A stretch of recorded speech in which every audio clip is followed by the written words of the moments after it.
जब तक तुम्हारी वाणी में मिठास नहीं होगा, अच्छे नहीं बोलोगे, जब तक जीवन में आनंद हो नहीं सकता। लेकिन बहुत से लोगों की वाणी में बोलते तो सही है लेकिन मिठास नहीं होता, बोलते तो सही है लेकिन मिठास नहीं होता है? अच्छा एक बात बताओ, किसी के घर रिश्तेदार आए हो और कोई आदमी बाहर हो तो उससे जाकर के बोलो, अरे भैया तेरे घर में मेहमान लोग आए हैं, तो कितना अच्छा लगता है ना। तेरी बेटी को ब्याह का वो आए हैं, मेहमान आए हैं, दामाद आए हैं, अच्छा लगता है ना। तो मीठी मिठास है वाणी में। और वही बात को उल्टा करके बोलो, काऊ थे वो गमार बने थे, ओए सुने तेरी छोरी को खसम आयो जा, चलो जाने। तो बात तो ये भी सत्य है लेकिन मिठास नहीं है। तो ऐसा बोलो कि सबको अच्छा लगे, प्रिय लगे, प्रिय लगे, अच्छा लगे। ऐसा मत बोलो कि लट्ठू सो मारो। अच्छा है? एक बार ऐसा हुआ कि एक राजा था, राजा, और राजा ने बहुत बड़ा महल बनवायो, जानते सुनी हो।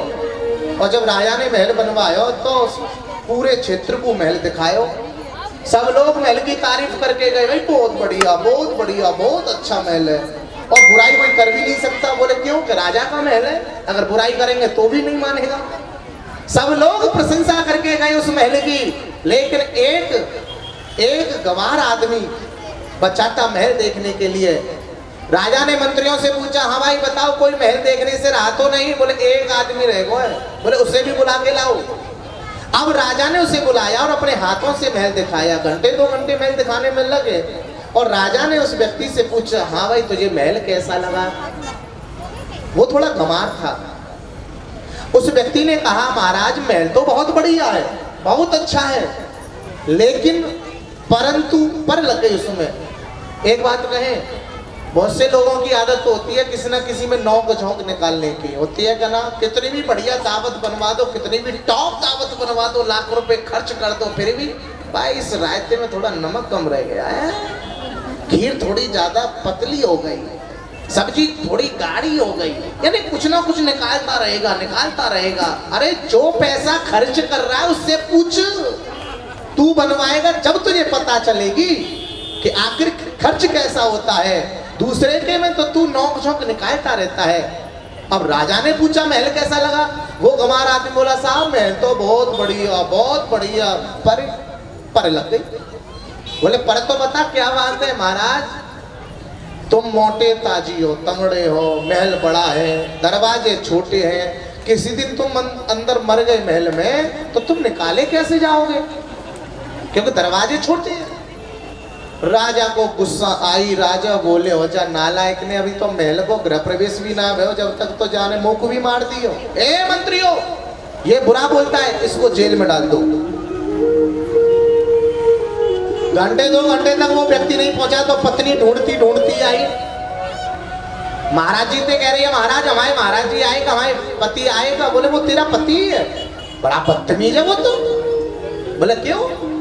अरे मैंने उसे महल दिखवाया और महल दिखाने के बाद में उससे पूछा महल कैसा है, तो गंवार बदतमीज कह रहा है महल तो अच्छा है लेकिन दरवाजे छोटे, मर जाओगे तो निकाले कैसे जाओगे?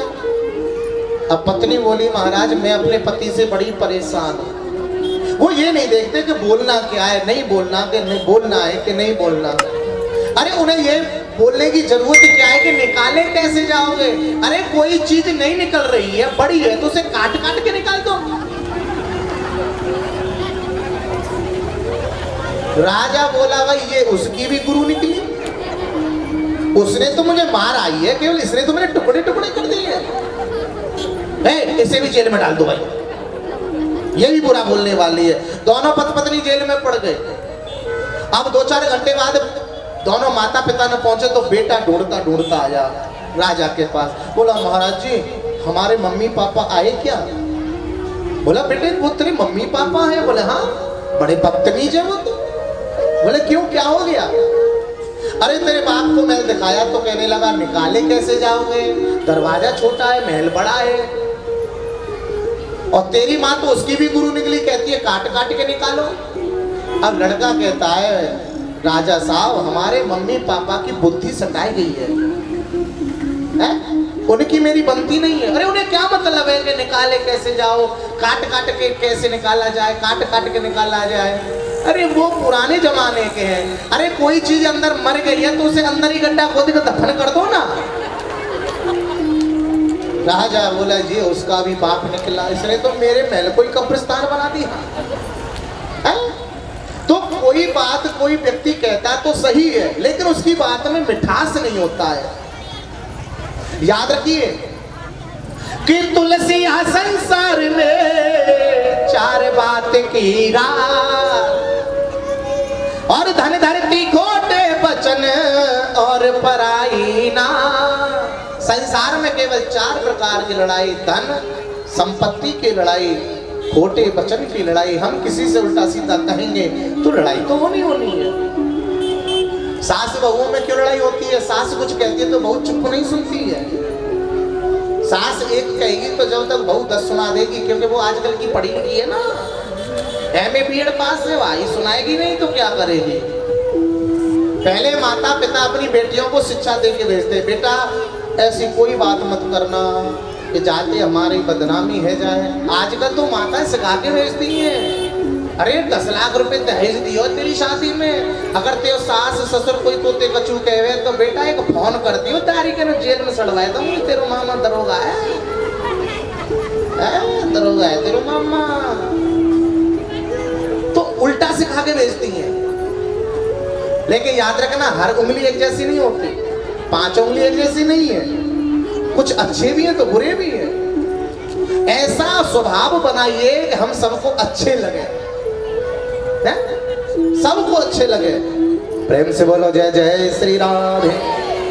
जब सबकी सब गोपियां भगवान कृष्ण से मिलने आई मुरली को सुन करके, आज मुरली ने, भगवान कहते हैं तुम पागल हो गई और चली जाओ यहां से, लेकिन आज गोपियां कहती हैं जब जब तू मुरली बजावे हम ते रहो नहीं जावे। हो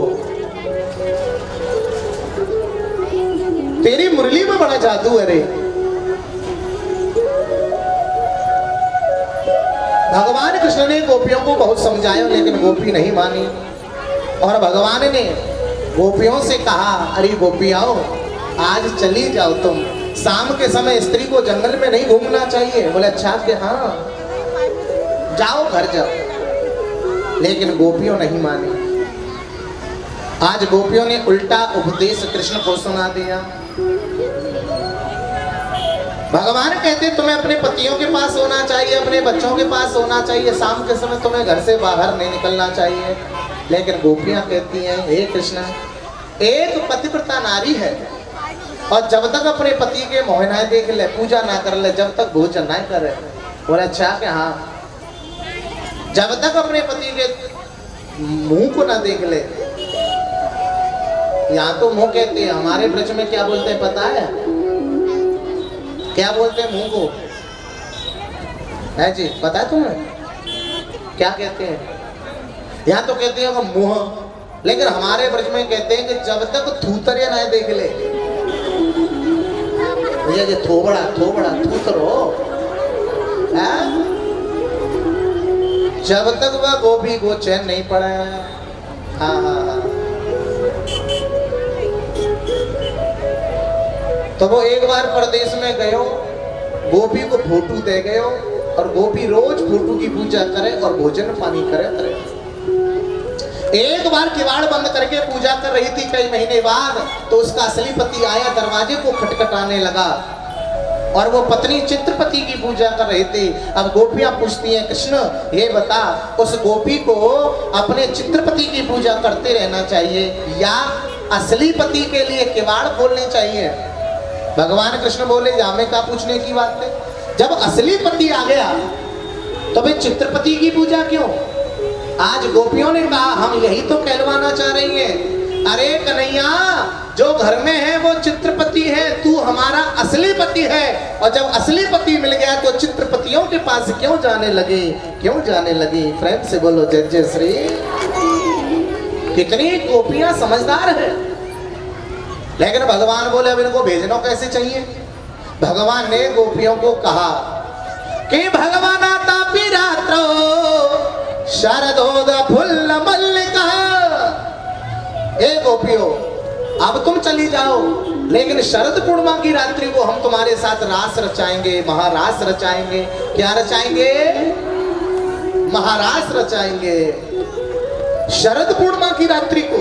और जैसे ही शरद पूर्णिमा की रात्रि को नाम सुने हो, आज सबकी सब गोपियां अपने अपने घर चली गई और इंतजार करती हैं शरद पूर्णिमा की रात्रि का। कौन सी रात्रि का? शरद पूर्णिमा की रात्रि का इंतजार करती है। लेकिन हमें किसी चीज का इंतजार होता ना तो वो बड़ी मुश्किल से कटे, बड़ी कठिनाई से कटे समय है। काऊ को पत्नी को पति परदेश गए और फोन करके कह दे कि मैं फलाने दिन आ रहा हूँ, तो पत्नी इंतजार करती है, हाय राम अब तो 10 दिन रह गए, अब तो 8 दिन रह गए, अब तो 6 दिन रह गए आएंगे, है? अब 4 दिन रह गए, अब तो 2 दिन रह गए, अब तो वो चलती होंगे वहां से, रिजर्वेशन करा लिया होगा, है? बैठ गए होंगे ट्रेन में। आज ट्रेन भोपाल स्टेशन पे उतर जाएगी, है? वो स्टेशन पे उतर गए होंगे, वहां पे गाड़ी में बैठ गए होंगे। तो ऐसे इंतजार होता है ना, ऐसे गोपियां भी इंतजार करती हैं शरद पूर्णिमा की रात्रि का। और इंतजार करते करते वो शरद पूर्णिमा की रात्रि आ गई प्यारे। ओ जिस समय भगवान कृष्ण के साथ गोपियों ने रास रचाना प्रारंभ किया, लेकिन जब रास में जा रही है तो गोपियां सज धज के जा रही है। आज तक गोपियों ने कभी कोई श्रृंगार नहीं किया, आज भगवान से मिलने जा रही है तो पहली बार श्रृंगार करके जा रही है। ओहो, श्रृंगार किया है कृष्ण के लिए। अरे संसार के लिए सजने से कोई फायदा नहीं। शास्त्र कहता है सजना है तो कृष्ण के लिए सजो, और जो कृष्ण के लिए सजता है भगवान उसकी जिंदगी को सजा देता है, सजा देता है। प्रेम से बोलो जय जय श्री। संसार के लिए क्या सजना है?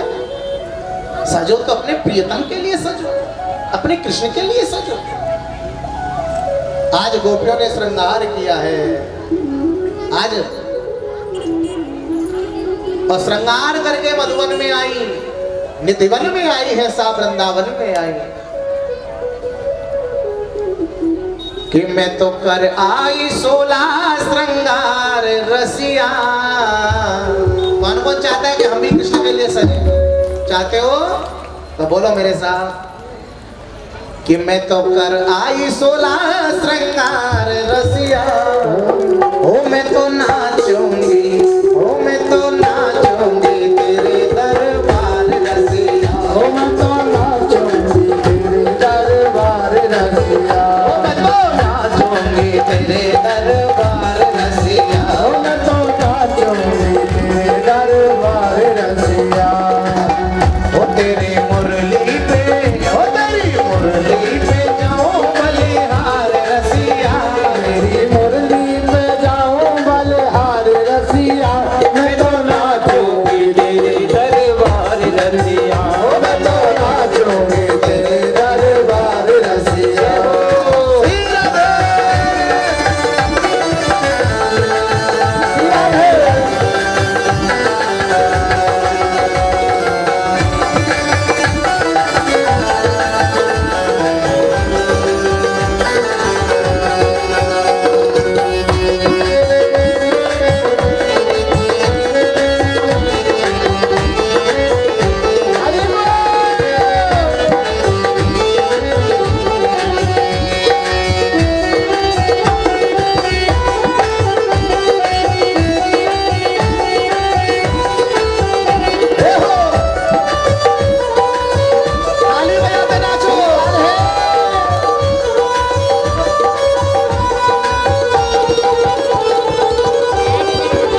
पर द्रौपदी नहीं डरे। मैं तो छोड़ आई, मैं तो छोड़ आई तारा संसार रसिया, मैं तो नाचूंगी तेरे दरबार रसिया, मैं तो नाचूंगी तेरे दरबार रसिया।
बोलना पड़ेगा जय जय श्री। और एक बार सभी जोरदार तालियां बजाएंगे साउंड वाले भैया के लिए। एक बार और जोर से बोलना पड़ेगा।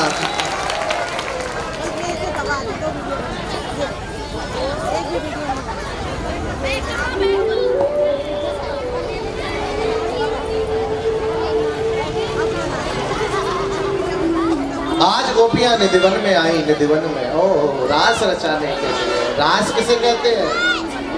कि रसानाम छंद सामपि इति रास, जहां रसों का समूह है, जहां आनंद ही आनंद है, वो रास है प्यारे।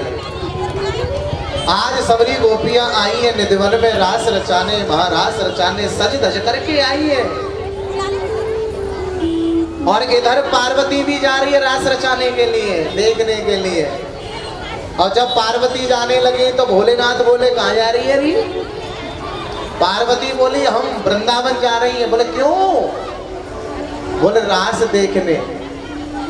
भगवान भोलेनाथ बोले तू अकेली अकेली जाएगी, अच्छी लगेगी, मैं भी तेरे साथ चलूंगा। पार्वती ने कहा तुम नहीं जा सकते। बोले क्यों? वहां सबकी सब स्त्रियां ही स्त्रियां होंगी, पुरुष तो केवल कृष्ण होगा, और पुरुष के अलावा कोई दूसरा पुरुष वहां जाने वाला नहीं है। आज भगवान भोलेनाथ के मन में आई कि आज मेरे कृष्ण रास रचा रहे और मैं बिना रास के रह जाऊं। और भगवान शंकर ने सोचा कि जब एक बार भगवान कन्हैया, भगवान नारायण मेरे लिए स्त्री बन चुके हैं, तो आज बदला चुकाने का सबसे अच्छा मौका है। बोले अच्छा कि हाँ, आज बदला चुकाना है मुझे। क्योंकि एक बार नारायण भगवान भी शंकर के लिए स्त्री बने थे, भस्मासुर से बचाने के लिए। एक बार भस्मासुर ने भगवान शिव जी की प्रार्थना करी, तप किया और वरदान में पाया।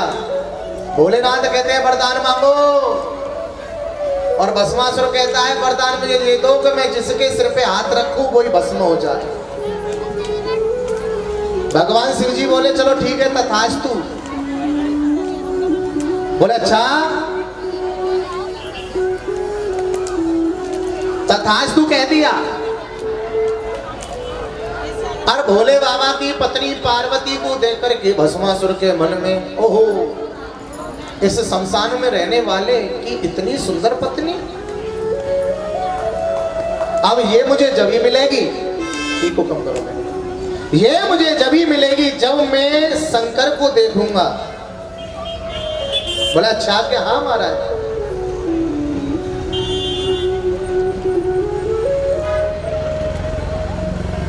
ये मुझे तभी मिलेगी जब मैं शंकर को भस्म कर दूंगा और वरदान की पता चल जाएगी कि सही है कि गलत है। अब तो भस्मासुर भगवान शंकर के पीछे पड़ गया। आगे आगे शंकर जी भगवान ने सोची कि अगर नेक भी सिर पे हाथ धर दियो तो नष्ट ही कर देगो, भस्म कर देगो।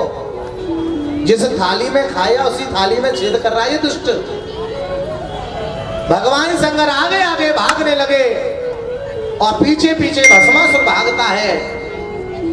और भागते भागते भोलेनाथ ने भगवान नारायण से कहा प्रभु कुछ ऐसी लीला करो कि आज मुझे बस इस भस्मासुर से बचाओ। भगवान नारायण बोले और वरदान दे लो, बड़ी जल्दी पड़ती है ना वरदान देने की। भगवान शंकर बोले आज बचा लो, आज के बाद वरदान देना बंद कर दूंगा।